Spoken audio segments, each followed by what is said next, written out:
this could all go horribly wrong at any minute. Hello, and welcome to the 200th edition of Blues Black's Rantcast, entitled 200, because it's the 200th edition. I'm stunned that it's the 200th edition. I'm stunned that we've come this far. I'm certainly more stunned that I've come this far. And I'm thrilled that you've gone on this journey with me, and probably more of a journey for you than it was for me, because I get to spend that time here in my beloved cable access studio. Oh boy! But it really is pretty amazing to me that we've reached 200. It's a milestone, and I don't know what's the equivalent of it, but I'm certainly behind lots of others who've been doing this much longer. But I'm thrilled to have come this far, and to have done it the week of Thanksgiving. And that's what I'm thankful for all the time we've spent together here and on the road. And I can't believe I'm saying that, but that I'm thankful for, but I am. And it's your support and the rants you've written in, and the crowds that have shown up, all of you who've come out to watch. I can't thank you enough. It means the world to me, really, and I'm serious. I know it's tough to believe, but I am. You've enriched my life, and don't make me feel. I don't feel insane that I've made this decision. I do at times, just for myself, but in terms of the way the evenings work out. I just couldn't be happier than being able to get out there and say goodbye, because that's really what this final tour is about. But this Thanksgiving I will be leaving here, as I do, and I've mentioned this time and time again. If you want to make Christmas seem shorter, I mean, this may not be the year for many of you who want to make it seem shorter. You may want it to go on for quite some time. But for myself, discovering years ago that my mother couldn't cook and my friend Neil's mother couldn't cook, we hit the road on Thanksgiving, and have for 20 some odd years, and we get out of the country and get away from the madness. And so by the time we come back, it almost seems like a regular holiday, but it's not anymore. It's just, it's too crazy. It's just kind of, they've gone over the top, okay? Over the thing. Wake up, Lewis. And really, I haven't got a lot to say. I mean, I could go back through what we've been going through, the incredible cabinet that he's putting together, just extraordinary. And I'm so glad we're going to finally get down to fluoridating water. And if you get a chance, take a look again at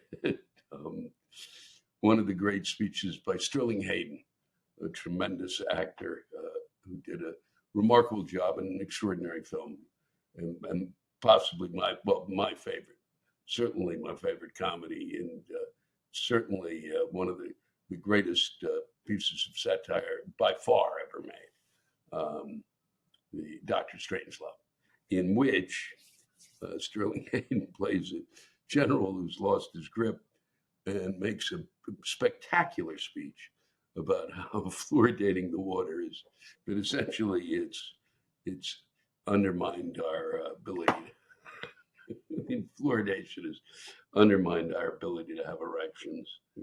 He does it in another kind of a twist to the language, but that's essentially what he's saying, which is why you laugh. And I guess that's what maybe Robert Kennedy think. I don't know what he's thinking, but some of the stuff that I don't tell me I should trust him. All right. And then you're going to bring in Dr. Oz for a variety of supplements that we don't need. Well, we'll see. I mean, we will certainly see. We're waiting around for the Matt Gaetz thing, and just read that they're not going to release the what came out in the House committee regarding whether he did or didn't sleep with a 17-year-old. But the information is out there already that he has. But that's really fake news. Fake news. No, it's been sitting there for a long time, and how he's been able to get away with it, to get away with keeping it out of the thing, is beyond me. But keeping it out of the public discourse. But it's back now, and but the fact that he is an appalling choice on a variety of levels. Fact, the main one being not qualified to be the Attorney General of the United States. That's simple. That fucking simple. All right. I don't believe service has anything to do with what Matt Gaetz is about, except for his cash flow. So that's it, and that's my feelings. And I'm not going to sit here and go into it. I just don't trust him. And it's once I've said this when it was Haldeman and Ehrlichman, when you see two guys and you think they're kind of sketchy, you know what? They're sketchy. That's what television reveals, and it certainly reveals it about Matt Gaetz, whose eyes are getting closer and closer. And then Linda McMahon as the head of the Department of Education, because we're going to get rid of that, because Lord knows we've really triumphed. Public education, the Department of Education was literally one of the foundations of this republic, and should continue to be, and shouldn't be fucked with. And don't send it back to the states. Why? Because there's certain states that don't give a shit about it, and that's the truth. Who are trying to drive the public out of education, and you don't do that, and you don't have the minority that is there in a town deciding what the book should be, or what the kids should read, or any of the nonsense that they're trying to bring to bear on our educational system. They're people who are trained in it, and they're the ones who are basically the keepers. Not the keepers. They're the ones who pass on the knowledge, and they know how to do it. And if you adults knew, I mean, there's more and more people are doing homeschooling. You can do that, okay? And it's working out for some kids, and for some kids, I'm sure it's leaving them behind. But please, don't fuck with the education. And to pick Linda McMahon, the head of the World Wrestling, who's sure another one who's eminently qualified to deal with education. Stop it. Just stop it. All right? And really, I could go on. And there's Tulsi Gabbard, who will be hooking us up with our Russian counterparts so we can really do the job that needs to be done to control Europe. We will drop NATO and join the Russians, because if we, who are having their heads handed to them in many ways, or certainly the heads of their military and their children. And by children, I mean the young men who are conscripted to have to fight for Mother Russia in a war that really is lunacy, and that Tulsi and our president doesn't seem to really realize or understand the importance of. But what am I going to do? Teach history? But won't be able to, because there'll be no education, and I can go on and on and on. But I don't want to. I want to go pack for my vacation. I will be, however, doing 3 more shows. If you're around, you'll have missed them, because I'll have done them. I'll be in Houston this week. I'm leaving now for Houston and for Austin and Dallas. And I'll be coming back. I'll be doing some shows in Florida. Check those out. Let me just please understand. I'm sure I've got even my friends going, well, you've added these shows. What was that about? What it was about is always been that I wanted to go until I did a show that I would end up hopefully doing a show on Broadway. That may still be in the mix. But I really wanted to be sure that I got back to Toronto and Montreal, and that is certainly coming. And I hope you can join me for one of those shows, because I love performing up there. And I wanted to get back there. It meant a lot to me. And I'm not doing 12,000 shows. And when I'm finished up, probably at the end of April, or in early May, depending, I will be done until a show in late August and then a show in October. It's then going to be down to one or two shows, probably every couple of months. And then if I have the opportunity, I'll work with Kathleen. And if not, I'll go see her show and sit backstage and drink the booze that they seem to be bringing into her on a regular basis. And good for you. And I will be signing off here in a second. But first, I wanted to just, for those of you, just a little tip from the idiots out there who are committing crimes. An Oregon man and woman were arrested when police discovered a bag full of illegal drugs labeled, are you ready for this? Definitely not a bag full of drugs. This was during a traffic stop. 3 months earlier, a Florida woman had been arrested with a bag of drugs labeled bag of drugs. What can I tell you? What can I say? Our leadership gets dumber. Yeah, it does. Both sides, dumber. And our criminals get dumber. Definitely not a bag full of drugs. Hopefully this will clear up with a little break, and we'll be back in fighting fit in a couple of weeks. And I look forward to seeing you all again. I thank everyone once again who's come out to see the shows. I thank everyone who did who wrote in some great rants for Seattle a week ago for the live Rant is due, and there'll be some more coming your way shortly, I can assure you. And I look forward to doing them. And I really, once again, repeat, I'm thankful for you and wishing you all a great Thanksgiving. Hopefully you're not going home to a nest of vipers where you're both sitting, where the family has taken sides and goes at each other. I really do hope it's, and if that's the case, don't go home. Enjoy this time, all right? Because I'm telling you, going to get weirder and weirder and weirder. Is it going to go into dictatorship? I don't know. But the stuff that I've been hearing from people in terms of the kind of like, well, no, but it's okay, because no, it's not. The stuff that the people that he's chosen, the kids are going to look at this and go, what?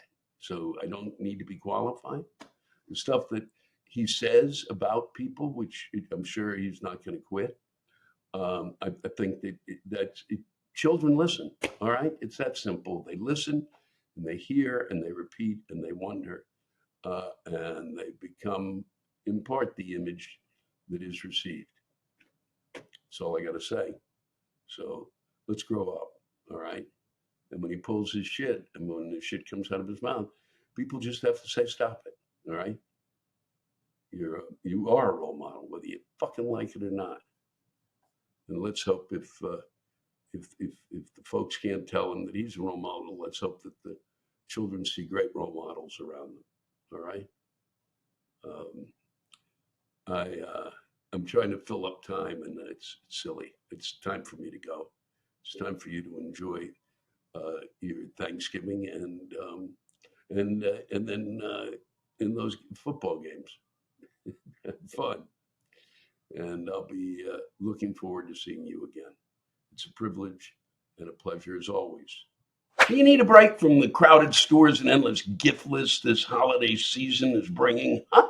Restore your zen and embrace the natural power of cannabis with VIIA. As we head into the holidays, you can unwind and recharge with VIIA. Whether you're enjoying a quiet evening at home or embracing the festive cheer, VIIA's premium THC and THC-free gummies will help you find your perfect holiday balance. VIIA has award-winning THC and THC-free gummies and vapes, THCA flower, soothing topicals, and calming drops, all crafted with the highest quality hemp sourced from trusted, independently owned American farms.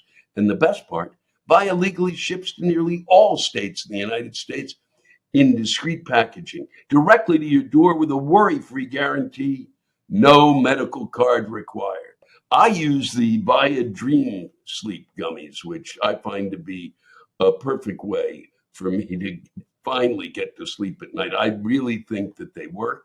They have worked for me, and I would pass them along to those of you who do have difficulty sleeping, which has been a problem I've had all my life, a bane of my existence. It gets me to sleep a bit faster than normal, and it also keeps me asleep, which is really the hardest part. And if I might find myself waking up, I also realize that I can go right back to sleep. So if you're 21 years or older, check out the link to VIIA in our description. For a limited time during the holidays, VIIA is offering, listen to this, 25% off site-wide, plus up to 50% off select items and bundle. And if you're hearing this ad after the holiday sale, you can still save by using code LEWIS for 25% off. And tell them I sent you. Hey, it supports our show. All right, what am I going to tell you? This holiday season, embrace your everyday with VIIA. Thank you, Scott. Why do people say X, formerly known as Twitter? Wouldn't X Twitter convey the same information in one word rather than five? But maybe Elon Musk would be pissed. Oh, God. And he's lost money on it. The whole thing has started to lose money. Probably because he started to call it, just call it Twitter. Okay? You don't need X. Well, for people who can't sign, I won't even go there. People are writing, well, you shaming people? No, I'm not. Just stop with that shaming people shit over shit. God, I'm a little irritated, obviously. Why? Because I had to start on antibiotics today. That's a whole other rant. But nothing serious, just this in my throat. Let's see if it works. All right. Thanks, Scott. Didn't mean to kind of go up in 6 directions, but it's been that kind of day. Veronica Lavadie is stepping up to defend a group that's really never been defended in any of the rants that I've read. So thank you for this. It's always a pleasure to have someone trailblaze, and you certainly have here. Dear Lewis, I work in the dental field, and let me tell you, I don't know why people seem to lose their fucking manners at our office. We have a great staff and wonderful doctors, so I know that's not the reason. But dollars to donuts, you can bet that these assholes will never stop. Just the other day, I heard a patient telling one of the doctors how much dentists are hated. What the fuck? What happened in the days of if you can't say anything nice, then keep your fucking yap shut?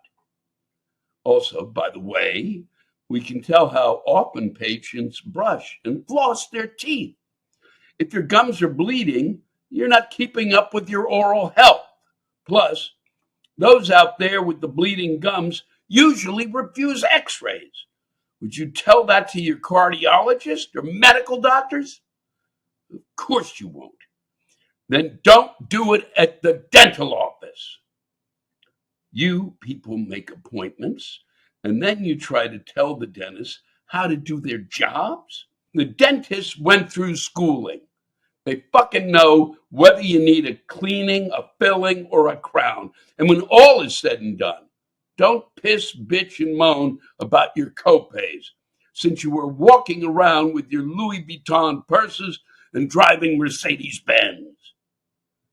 Be polite, listen and ask questions, pay your bill, and don't wait until your fucking jaw is swollen out to here on a Friday and then expect dentists and staff to cater to your scheduling needs after you waited 9 months And now this tooth needs to be extracted. You fucking morons. Well, I'm glad you got that off your chest, Veronica. And I happen to have a great dentist now. He's done a remarkable job. And what I wish was is that they told me a while back, because my generation didn't hear it, how important it was that gums were. It wasn't just about teeth. There's a little tip for you out there. Get your, oh, I won't even go into it. I'll let Veronica write in some oral hygiene tips. Thank you, Veronica. Andrew Unger poses an important question, I think. Lewis, could you explain to me why the fuck caps lock still exists? What am I, programming fucking Fortran? At least once a week, I try to log in at work, only to discover that I've supposedly forgotten my password, which I fucking haven't. No. Eventually, I realized that the last person to use my chosen terminal has done the IT equivalent of leaving the goddamn toilet seat up in a house full of women. And the caps lock still is on. And I should have realized that because an icon the size of a neutrino conveniently placed in an obscure corner of the screen tells me so.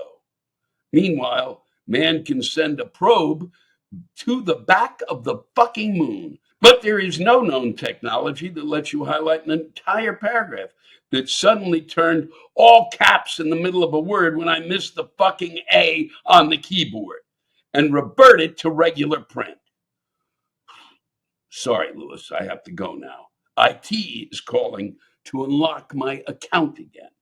3 strikes on the login, and you're from Al Qaeda. At least I still remember my first pet's name, I think. Be well, and you too, Andrew. Good luck with the caps lock. I fully get it. I knock it on this keyboard I've got here, and it drives me nuts. Just nuts. There's no need for it. I don't quite get it. How many people, unless you're writing to me and want me to scream a bunch of words, why would you need the caps lock? This rant comes to us from James.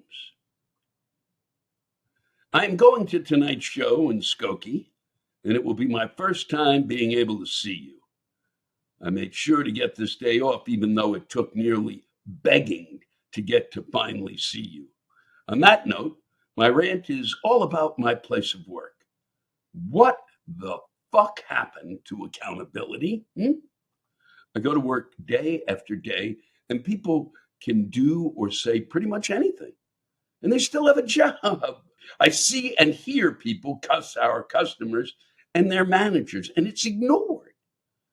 They stand around and do fucking nothing. We had someone take a nap while on the clock, and they still have a job. By the way, I'm still trying to sign up for that job.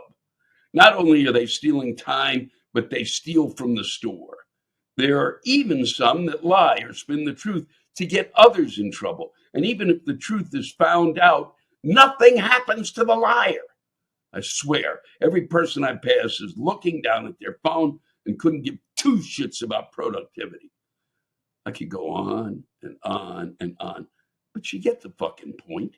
I mean, what the fuck? When did we just not care anymore?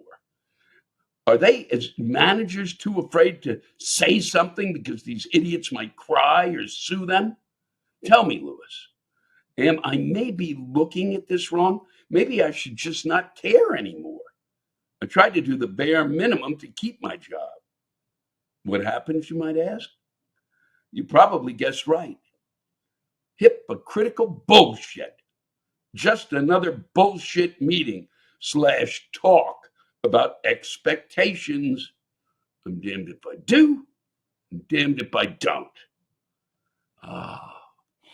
Corporate America, you gotta love it. Thank you, James. That's why I didn't read his real name. I don't want him losing his job over some nonsense, especially when he's working with those folks. This comes to us from Patricia Egebrecht. Dear Mr. Black, I am a retired special education teacher and attended your live show last night at the Northlight Theater in Skokie. I've seen you many times before, including at the Chicago Theater. I cannot express to you how much it meant to me to hear you plug Will's Place in Skokie. Some of my former students work there, and I wish more people understood the value of the special needs community. They can work, they want to have relationships, and most importantly, they can contribute to society more than people give them credit for. Thanks again for a great show. Oh, please, I'm not going to go on. But thanks for acknowledging the special needs community. And it was my pleasure to, Patricia. Thank you. And thank you for acknowledging it. And hopefully reinforcing for folks who live out there and folks who are looking for something that might be done for special needs, the community of special needs people, wherever they are, that this is a model that might work for them. It's always good to see things that make a real difference. So thank you, Patricia, and thanks for being a teacher. It's really important now more than ever. Mike Starrink has just discovered the Rantcast, and I've got to read this, and you'll see why. Serious question to Americans: when did you lose the sand to call someone a cunt? Huh? Yes, sand. An extremely old slang to summarize a person's courage, grit, and fortitude, as old as our rights to freedom of speech, and conveniently gender neutral 200 years later to describe you absolutely fucking cowards. Where is your fucking sand? Huh? Substituting a curse word with a generic name to deal with a childish, uneducated neighborhood terrorist is fucking hilarious in a self-contained instance. What's not funny is a global movement that sullies a name for the purpose of making cowards feel good about themselves. My oldest son's grandmother is named Karen, and she is a gentle, loving, God-fearing Italian woman. Her husband, on the other hand, is a cantankerous, uninteresting, narcissistic tyrant. And his name is not fucking Kevin. Is it fear of time and place? Is it explaining why one person calling another a cunt couldn't be a valuable lesson for any child who just saw a 16-ounce fountain drink explode on the face of a teenage sandwich artist? Maybe it's cancellation, that dreadful anticipation that some half-educated fuckwit will upend your entire life with an arrogance only the authority of department you never heard of, full of cunts you'll never know, can inspire. As if you're the first or only person to be scared to speak their fucking mind. As if history will look back fondly on your fucking silence. Find some fucking sand. Stop pretending simple vulgarity doesn't hold its place in the lexicon of human communications. Sometimes the appropriate response really is, fuck you. It is a scientific fact that swearing can help manage pain, like the pain in the side of your head as you scream, "What the fuck is wrong with you?" at a volume level your lungs and circulatory system can't tolerate. That high volume fuck saves your life, and you fucking know it.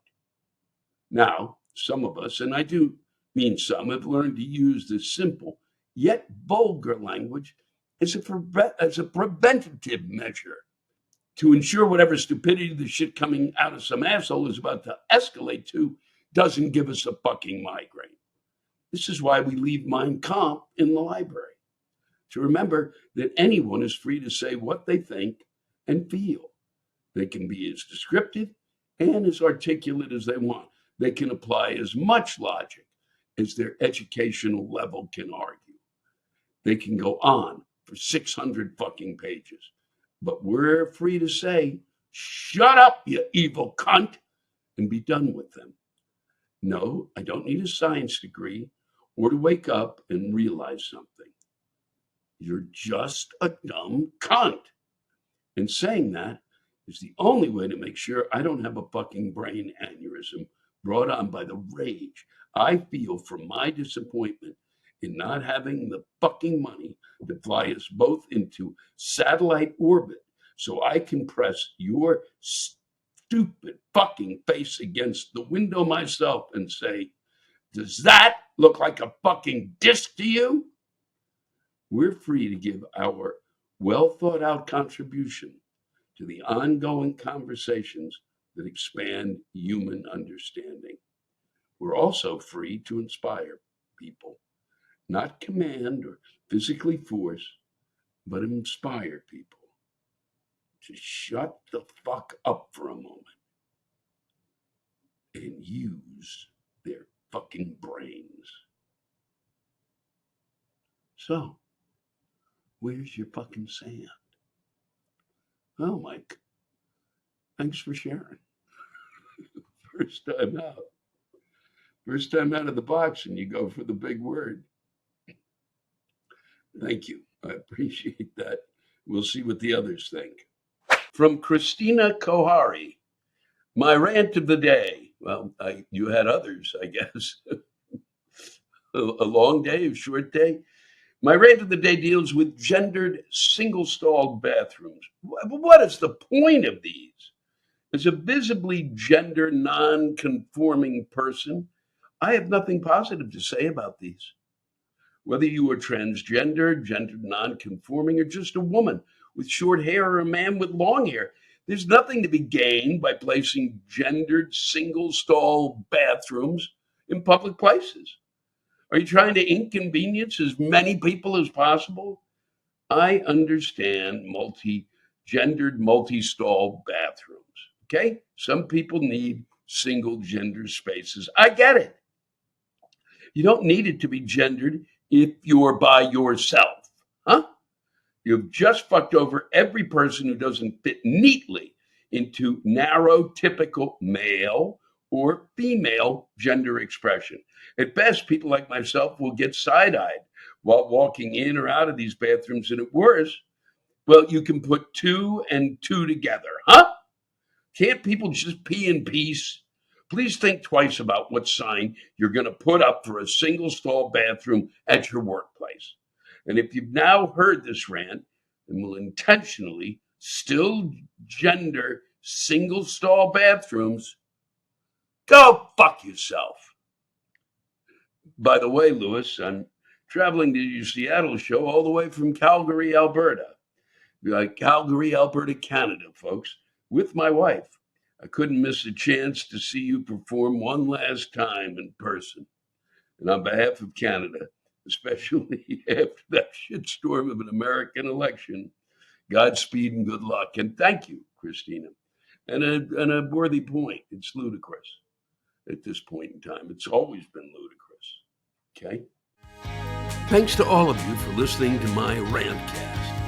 If you have a rant you want to get off your chest, send it in to me at lewisblack.com/live. You can think of it as therapy, or whatever you want to think of it as. Just let it rip. And I want to thank the true stars of our show, the ranters, and the splendid rants they gave us. Lewis Black's Rantcast was created and hosted by me, Lewis Black. Our live rant audio was produced by James Salter. Our theme song by Chris Lane. Executive producer, Ben Brew. Executive producers, Matt Kleinschmidt and Robert Kelly.